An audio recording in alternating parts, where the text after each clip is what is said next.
Would if you can give your name and just sort of give a short bio of your military and government and consulting careers. Okay. In sort of a resume sort of way, just so we have a sense. Okay, my name is William John Pawelec, and I'm 56 years old.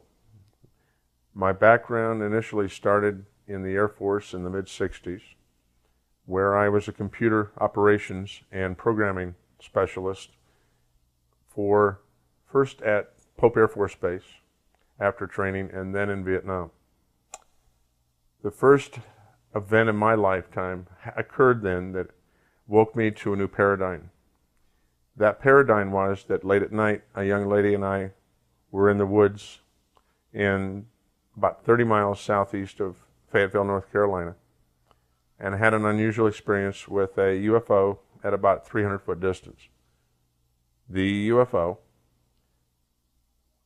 prompted, before it showed up, to have all the frogs, the crickets, and all those noisemakers late at night shut off like a light switch. And it appeared 20, 30 seconds later and passed by us at about 200-300 feet on a line only 40, 50 feet away from us, heading from a southeast to a northwest direction, about 11:25 at night. After it disappeared over the northwest end of a small lake we were by, there was a continued period of silence for another 20 or 30 seconds, and the frogs, crickets, and all the other noisemakers at night wound up turning back on like somebody again had thrown a light switch. That event was rather dramatic in my mind in that it prompted me to start questioning what was really going on in the world. This was a late night, clear night sighting up close, and it could not be mistaken for a helicopter or any other plane that I was aware of that the Air Force had back in '66. From that point on, I went to Vietnam, but in my work, we became very involved with processing and sending on to Washington intelligence data. This was in addition to our normal computer load of maintenance reports, payroll, etc. And in that situation, it became quickly evident that we could have fought this war at a much higher level and much more efficiently than it was intended. It became obvious to all of us that it was a political war and not to be won. After that experience, I left the military, in spite of the fact that almost everybody in the computer science arena was asked to stay on. In fact, the Air Force encouraged us by promising us four-year college degrees fully paid, officer's salary while we're in, etc. But none of us stayed. Several years later, I got back into using my computer knowledge when my first wife had passed away in '77, and I was asked to come and help get a firm to grow called Rusco Electronics. In the late '70s, Rusco Electronics was the largest manufacturer and installer of access control equipment in the world. A friend of mine had asked me to help him because he wanted to leave the company and start his own company, and I said, yeah, I'd love to. And it quickly became apparent that everybody in the security industry was back in the old relay days of philosophically and technologically, and that the industry did not have very many people with computer expertise. What quickly occurred in just a year or two is I went from doing corporate level work in the Denver area, which at the time was growing like a mushroom, to doing military work, national work, and getting my security clearance back and activated again. This led to doing a lot of work for the State Department, and eventually, by 1980, realizing that the firm I was with was about ready to be left in the dust technologically. And I started my own firm with two other engineers in Denver, one from Hughes, who was based at the time at Buckley Air National Guard Base, which is actually a primary site for reception of satellite data for national security purposes. And another friend from Lockheed. Well, it was Lockheed Martin today, but it was Martin Marietta back in those days. We started the firm and developed within 9 months the most powerful electronic security system available at the time. In fact, we prided ourselves on having a form of Windows before Macintosh on our systems without any command codes. You just punch and click and move windows around. And we did a lot of work. We, at one time, were doing 17, 18 major systems around the country. In fact, we did 5 alone for Federal Express, and we'd link these systems into a war room type environment back at their headquarters in Memphis, at the time called the Pony Farm, through a satellite link. We were one of the first ones to link security systems at separate sites back through satellite linkages. We time multiplexed with their data going back and forth for the shipping. And this led to a lot of other projects.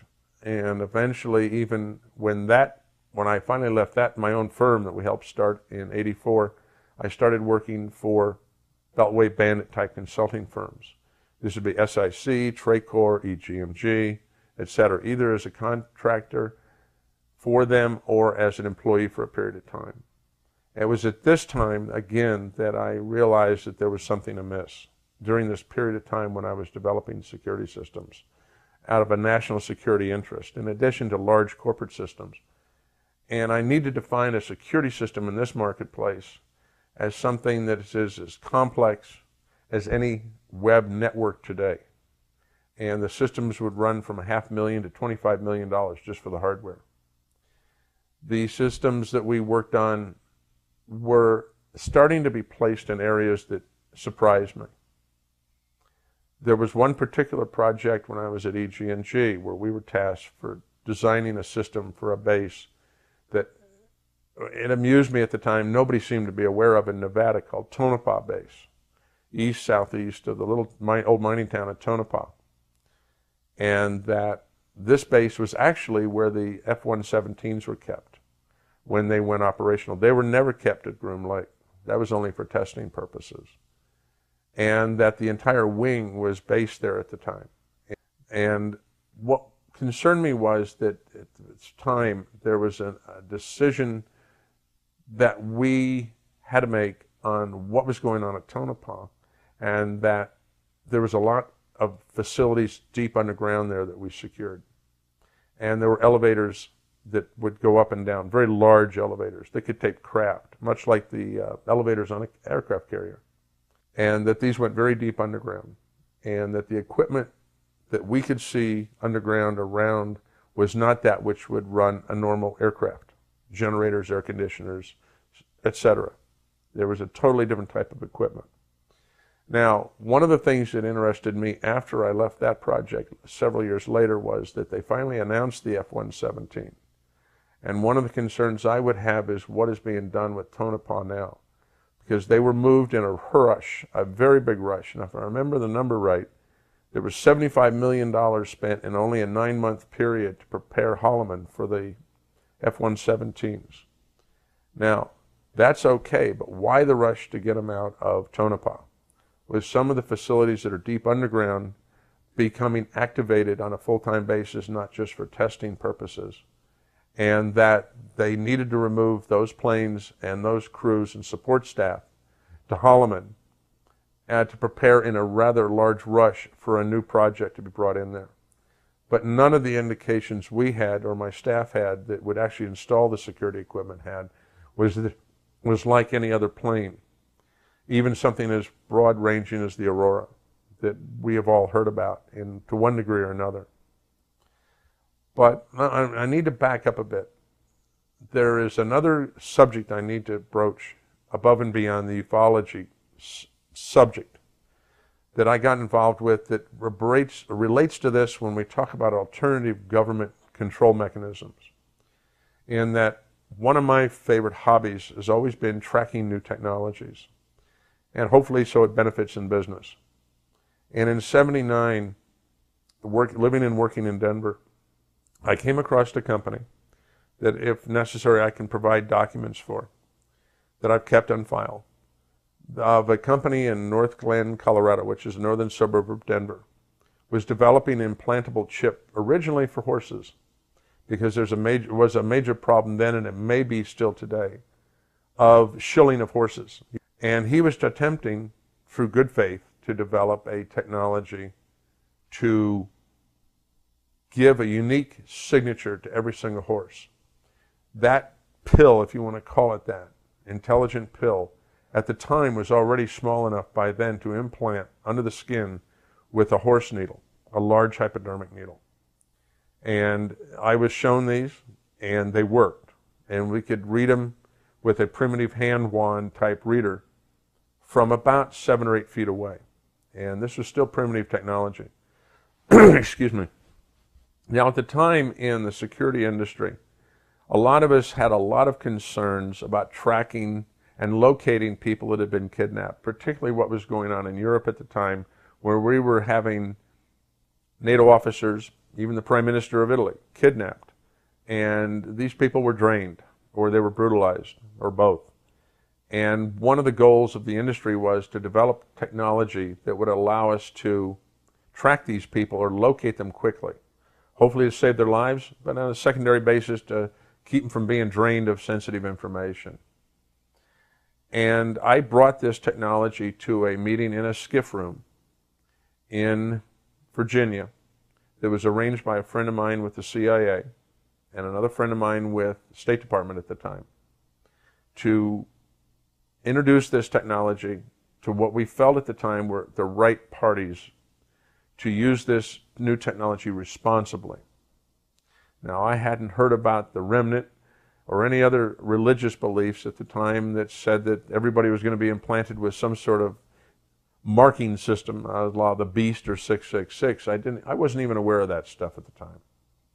And I was taking this as a serious solution to a potentially problem that would not go away. And it was interesting, we met in this room, and because of the tight meetings we were involved with, certain people would not give you their full name or where they came from. I just had to trust that my two contacts had contacted the right parties to be there at the right time, and that they would all be responsible individuals. There was a mistake. After that meeting, I discovered that 2 of the people in the meeting had never been asked there, yet they knew about the meeting. They knew what it was about. They knew who was going to be there. And later research indicated that one of them actually worked for the Department of Agriculture and one of them worked for the Department of the Treasury. What prompted our looking at these 2 men was that the way they asked the questions they asked, the attitude behind them, even the body language, indicated that they had reasons for the use of this technology other than the one that was intended at the meeting. In fact, their largest concern was, how fast could we make a couple billion of them? And could we each give each one of those a unique identity number? Now, this particular pill-shaped device, very minute, had a lot of flexibility in its capabilities. It was basically just almost a transponder. You would send a frequency to it, and it would respond back with its unique number, which could not be changed once the chip was made. Yet there were a lot of capabilities that could be added to